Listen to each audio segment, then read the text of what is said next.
Hey y'all, it's Megan. How y'all doing? I just got done 3 days after Taylor Swift's happiest album is released, so I'm doing great. In the nick of time, you low down boy, you stand up guy, you holy ghost. Yeah, I'm doing just fine. Very rude of him to make me feel tortured poets department whenever I'm supposed to be feeling like it's the life of a showgirl. But it's fine. I have no negative feelings towards the situation. That's a lie. But today we're gonna kind of go off the cuff because I am in no place to write a script. But I did want to talk about the life of a showgirl and the discourse I've been seeing online since its release, and also since every Taylor Swift's album is released. And then towards the end, we'll go over my official ranking of the songs. And while I love literally every single one of the songs, I can't listen to any of them right now. For obvious reasons, so I kind of had to go from memory with my list of favorites here. But just know that I love them all. I'm just not feeling very showgirl. I don't know what it is about the release of Taylor Swift albums that makes the whole world go fucking insane, but it does. Every single time there is wild discourse, I'll say, except for probably Folklore and Evermore. And you know what, even then, there could have been some backlash that I just didn't see, but I know that every time a new album is released, since those two were released, it's, oh, why can't we go back to Folklore and Evermore? Oh my god, those are the most beautiful albums. Just listen to Folklore, babe. Like, it's fine. You don't have to listen to The Life of a Showgirl. You can listen to Folklore. You can even listen to Evermore. They're right on Spotify or Apple Music or have YouTube. However you want to consume them, they're there for you. Did you know that? Isn't that crazy?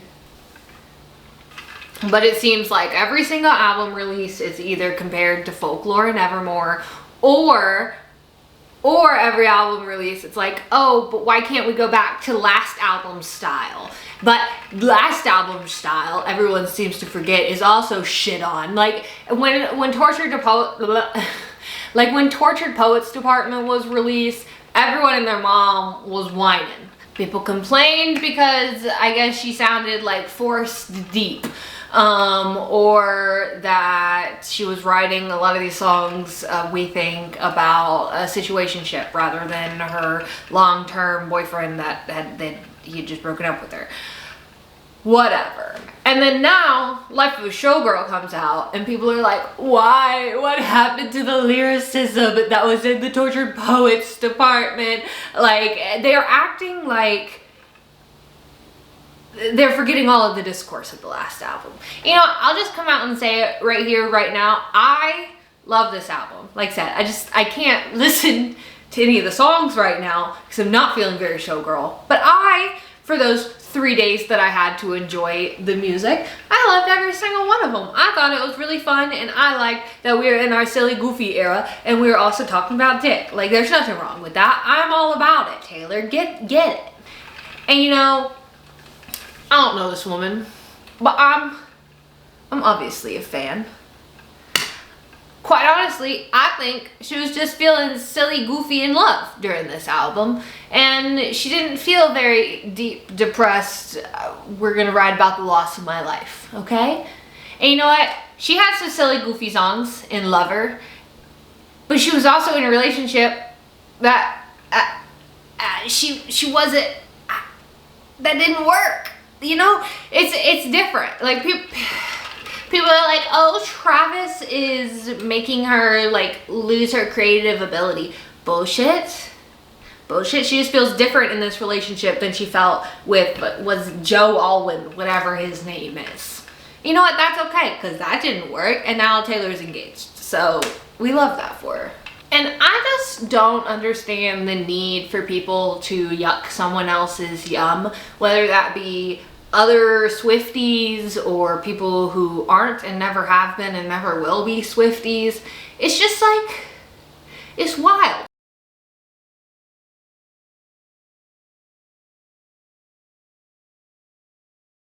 So to the Swifties who are telling other Swifties that they're not real fans because they don't like this one album, you're being weird and you're being rude. There's no need to act like that. If you like 11 out of 12 of someone's albums, I think that makes you a fan. Okay, it's okay to have a skip album. That's okay. It's okay to not enjoy this style. Taylor's done many styles. They can always listen to the ones that they like. It's not that deep. And to the non-Swifties who are shitting all over the album, why? Like, you already don't like her, you knew you didn't like her, and you know that you probably won't ever like her for one reason or another. So, like, what's the point of shitting on her or shitting on fans of her music? That's weird. Do you realize that's weird behavior? And I swear, no one posts more videos about Taylor frickin' Swift than people who are anti-Taylor Swift. I have friends who, I have friends in real life who really don't like Taylor Swift. And since this album's been released, they post so many videos about her. And about how much this album sucks. Like, why? What's the point? And also, you're just making your algorithm feed you more Taylor Swift videos. Is that what you want? It's like not that hard to just scroll. Wow, now you don't have Taylor Swift video on your screen. Or you can click the little button. It looks like, on TikTok at least, it looks like a little broken heart and it says, not interested. And on every single other app, there's also a button that says, not interested. Just click it and move on with your day. Like, there's no, I truly don't understand the need to yuck someone else's yum and, like, send videos to your friends about how, to your friends that like an artist about how shitty this artist is and how their music sucks. Or sending them memes that are basically like, oh, Taylor Swift fans are stupid and they don't know good music. Like, what's the point? You're being weird. Do you realize that? Like, people are being so weird around this album. Like, everybody. Just scroll. Just don't listen to the music. That's usually what I do when I don't like something. I either scroll past it, and if it's a song I don't like, I just skip and I go to another song. I didn't know it was that hard or that controversial, quite honestly. Okay, sorry if my camera angle is a little bit different. My battery died, so we got that fixed. So, you know, basically, just stop. Stop it. Stop being rude to each other, whether you're a fan or you're a not fan. Like, I love Taylor Swift. I love her. I love this album. I'm not gonna shit on someone for not liking this album. I might think that some opinions are a little silly about why they don't like this album, but I'm not gonna be like, oh, you're wrong. Like, you suck. You suck. And your music taste sucks, which is what I get a lot. So, like, I just don't get that. I don't get that vibe. I don't like that energy. So keep it away from me. Okay? Just be nice to each other. You don't have to like the same things. If we all liked the same things, there wouldn't be about a zillion other artists and types of music, and, like, everything would be boring. Do you want to be boring? No? Then stop. Stop it. Okay? And that's that. And another thing. Taylor Swift having a song about wanting to, like, get married and have kids doesn't make her a trad wife. That's weird. Like, y'all, some people are reaching with some of these songs, okay? Having, like, wanting to have a bunch of kids because, like, you're in love and you want those kids to look like the person you love. Like, that's not that weird. And it also doesn't make you a trad wife. Like, at all. Even a little. And I don't know how this album is even kind of saying it's got MAGA undertones. Again, why? Because she has a song about wanting to get married and have kids. Girlie has been very public about being liberal. She's been very public about it. So chill out. Your feelings are valid if you're worried that maybe her style or songs or anything like that, they're gonna change. Also, she has been doing music for over 15 years now. She's been releasing new music. Her style has changed many times. Like with every album, her style kind of changes. That's why she doesn't have 12 albums of the same songs, even though some people do like to think that. I don't even really give that thought credibility, because they haven't listened to her music like a lot of people have. Because if you have that, like, you can't listen to some of her very drastically different songs, like her entire catalog, and be like, oh, these all sound the same. Like, that's just it's not a thing. I don't get worked up about it. I don't get anything about it, because it's not true. It's an uninformed opinion, but it's fine. But it's okay, you guys. Like, if you don't like this album, just listen to another one. Listen to one that you do like, and I'm sure she'll be back with the next one with some bangers that you'll enjoy. But if she doesn't, that's okay. You don't have to listen to her music. Like, you don't have to. And that's okay. Or you can just listen to, again, her other 12 albums that you did enjoy. That's plenty of music. Like, that's plenty of music for your catalog. It's okay if you don't like this album, you don't like the next one. You'll just be a fan of Taylor's older music. And that's okay. Like, I don't know why we're getting so worked up about this album. I think it's a bop. It's okay if you don't. It's really that simple. I'm getting a little tipsy and I'm starting to feel sad. So we're gonna finish this and we're gonna talk about, I guess, my list of favorites for this album. Yeah? Okay. This list that I made is probably not like 100% accurate with my actual favorites. Because like I said, I wrote this list while I was crying a lot. And I had to like think about which, like, I had to try to play them in my head without making myself more sad. So like, this list is probably not correct. And I even wrote like a cute little message to myself on here. I don't know if you can read that, but it says, I crave death. LOL. So that's how I felt while I was writing this list. So don't come for me. It's fine.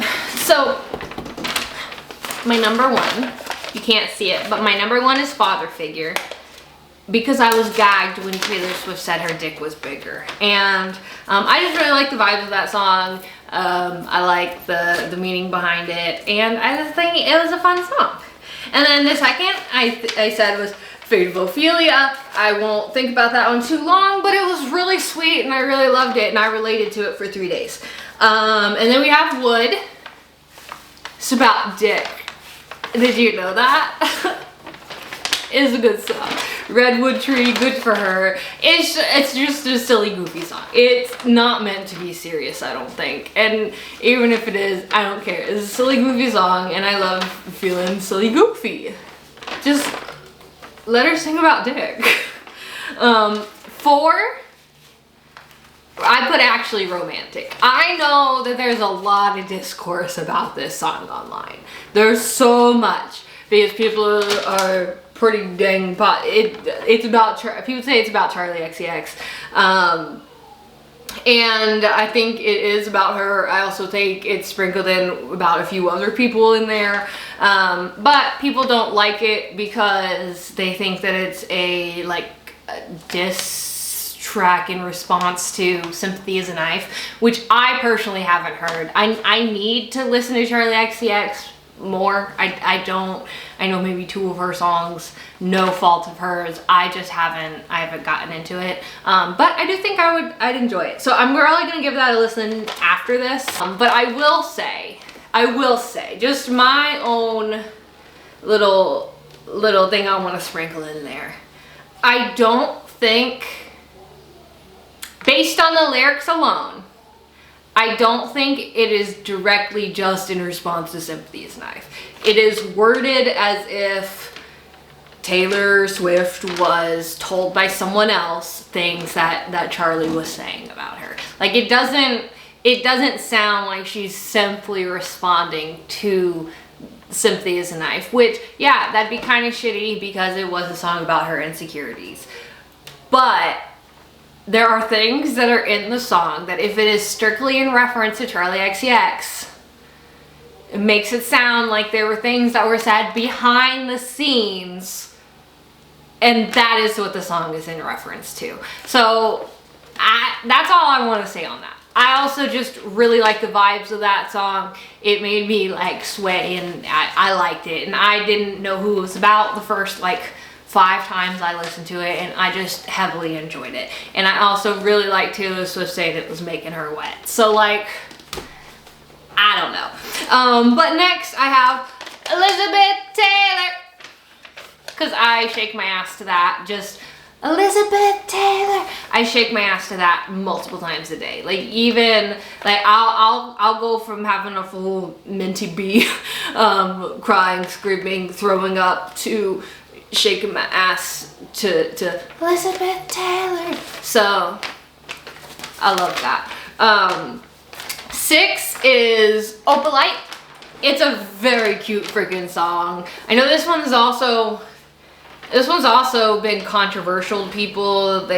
People have been reading into the lyrics in a way that, again, I don't know these people. I don't know anyone. I just think that some of the reads of this song are not entirely genuine, and they may be more for clicks than anything. That's all I'll say on that. If I read more into it and you know, my opinion changes, I'll let you guys know. 7 is Eldest Daughter. People thought this song was really cringy. And yeah, there are a couple of parts that come off cringy, and I totally think that was intentional. But I think that underneath the cringe, and once you get past, you know, savage, bad bitch, all that fun stuff, which I also enjoyed.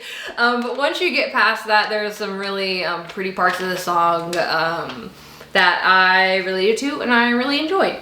8, I have The Life of a Showgirl with Sabrina Carpenter. Of course, it's the title track of the album. I love Sabrina's part. It was just also really catchy and like fun song to dance to, so I enjoyed it. Then we have 9, Wish List. I don't know if this was, I don't know if I wrote it this low on the list because I was sad when I wrote this. But I think that it has some fun, quippy little parts to it, and it's just a fun song. It's just not as, it's a bop, but it doesn't make me bop as hard as some of these others, you know? 10, we have Canceled, another song that's shit on a whole lot. I think it's a fun song. I know it's number 10 on my list, but again, I don't think I have any skips on this album, and it was really hard for me to kind of come up with this ranking. But as of right now, it's number 10. This may change in a week. This may change in, I mean, it'll definitely change in a month when I can actually listen to this album again. But I liked it. I don't know. Then we have 11, Honey. I don't remember too much about Honey. I'm not gonna lie to you. I do remember it's another sweet song. And oh, I remember now. You can call me Honey, 'cause I'm the one you want. Yeah? You can call me Honey, because I'm the one you want. Yeah, that's the one. And it's another sweet song. I just can't bop to it as hard, I don't think. And number 12, despite the mention of Abigail, Ruin the Friendship, is my number 12 because it made me cry, and I wasn't even actually sad when I first listened to this album, and it made me cry. So it went to number 12 because I can't shake my ass to it, and I can shake my ass to just about every other song on this frickin' album. Okay, I don't have much to shake, but what I do have, it'd be shaken to some of these songs. And I can't shake my ass to Ruin the Friendship, and I don't want to, because I'd probably be deeply disturbed if I wanted to shake my ass to that song. But that was my ranking, and I know this video was kind of all over the place because mentally right now I am all over the place. But I didn't want to go another month without posting, or 2 months. It's been a while. Like, I know I just posted like a week ago. Before that, I took a fat break because of a friend passing away, as I mentioned in that video, and I didn't want to take another really fat break. So I'm here, and I may be a little tipsy, and I may be a little emotionally unstable, but I'm here. And I just really wanted to talk about this album and me loving it, but also just that some people are just being real freaking intense and weird for no reason. And I just want y'all to remember that at every Taylor Swift album release, there's always a bunch of shit talking, and then usually a couple weeks pass and a lot of shit talkers end up liking the album. But I also want to point out real quick, so I don't know if I mentioned this, you saying you don't like an album is not shit talking. Someone saying they don't like something is not shit talking. Okay, I've seen some real nasty things being said, and that is shit talking. But just saying, hey, this isn't my cup of tea, that's fine. That's fine. And I think some people need to learn the difference between shit talking and just like stating your opinion about not liking something. We cool? We cool? We understand that? Okay, well, I appreciate y'all for sticking it through this video and for making it through this mental breakdown with me. But as always, I will see you soon, and you could leave a like and a comment if you are ever so inclined, and maybe hit that subscribe button so you can see me next time. I may or may not be also still having a mental breakdown. We'll see. And that's just the sort of fun mystery that you get by subscribing to this channel. Will she be unhinged or will she be stable? Who knows? But let's find out together. But thank you again, and I will see you soon. Bye. Breaking up with me and making me feel very tortured post department whenever I'm supposed to feel like a showgirl should be illegal. It just should be. You're jail. You deserve jail. And that's that.